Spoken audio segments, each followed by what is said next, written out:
Les priorités du peuple béninois se reposent sur peut-être 3 ou 4 points. Je vais commencer simplement par l'éducation. Partons par l'éducation. Alors, si vous dites que c'est possible, qu'est-ce que vous offrez à ces personnes? Même parlant de gratuité, des parents ont du mal aujourd'hui à envoyer les enfants à l'école.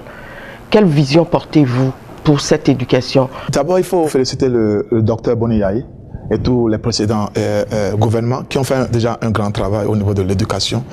Et vous savez, aujourd'hui, dans notre programme, nous avons on a mis un accent particulier sur l'éducation, la santé et puis le secteur agricole. L'éducation, pour nous, on ne peut pas avoir une économie prospère si on n'a pas pris en compte les points fondamentaux de l'éducation. Et aujourd'hui, dans notre programme, d'abord, l'éducation primaire, pour nous, maternelle jusqu'au primaire, est gratuite. Et nous devons donner, et nous devons habiller les enfants, nous devons leur donner un repas par jour. Maintenant, les femmes, jusqu'en classe de terminale, ne doivent pas payer la scolarité. Nous devons aussi reformer l'université. La dernière fois, j'avais les larmes aux yeux quand j'ai vu les étudiants en train de sauter les fenêtres pour avoir une place à l'université.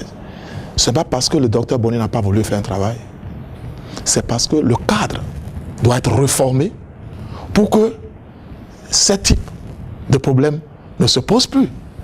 D'abord, commencer par parler des enseignants eux-mêmes, leurs conditions de vie. Un enseignant qui doit passer 20 ans avant de s'acquérir une maison, c'est d'abord un problème. C'est vrai, il faut donner les choses, il faut donner des allocations aux gens, mais il faut commencer d'abord par l'instrument qui produit des cadres, des apprenants compétents. Il faut commencer d'abord par là.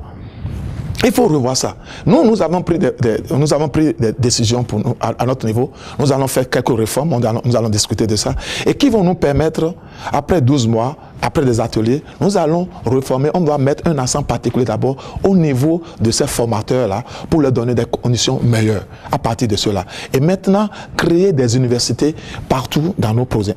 Ça a déjà commencé, il faut avancer ça. Et avoir des partenariats pour renforcer les bourses à l'extérieur. Monsieur Agoussi, tout ce que vous dites, c'est fort intéressant, mais les ressources, on va les trouver. Voilà, quand vous parlez de ressources, si on est resté dans les rues et on a créé des ressources dans les pays comme l'Afrique du Sud, c'est nous qui participons là-bas, ils ne nous font rien, ils ne nous font pas de cadeaux. Si au Ghana, on a pu employer 1200 personnes, et en Côte d'Ivoire, on a été la base de la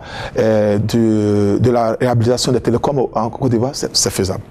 Ici, au Bénin, les ressources, nous avions mis en place des modules de développement économique importants qui vont accompagner ce type d'engagement. Et vous devez savoir avec moi qu'au niveau des modules de développement économique classiques aujourd'hui, avec un PIB de 9,9 milliards, on ne peut pas avancer.